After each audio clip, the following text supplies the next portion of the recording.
Welcome to Burlap Teachers. Enjoy the video. You begin by treating your phone as a studio. Position it 6-12 inches away, slightly off-axis to avoid plosives, and use a pillow or jacket behind you to damp reflections. Once done, turn on airplane mode and close noisy apps so CPU spikes don't add hiss. Record a short test phrase at different distances. Listen back and pick the sweet spot. This quick setup gives you strong raw audio that's easy to fix later when you edit. Next, you move audio to an editor to shape it.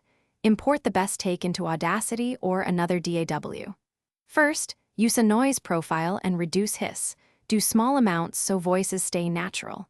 Then apply a high-pass filter around 8100 Hz to remove rumble, followed by gentle compression to even levels and a subtle EQ boost in the presence band so consonants pop.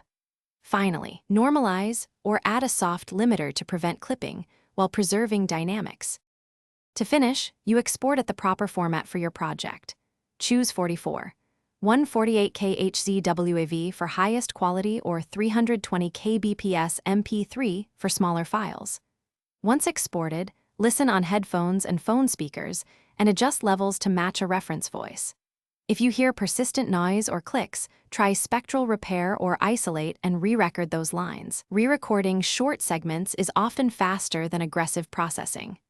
One tip: when noise stubbornly remains, re-record in a quieter spot or use a closet with hanging clothes as a booth. Thanks for watching. Consider subscribing if this video helped you.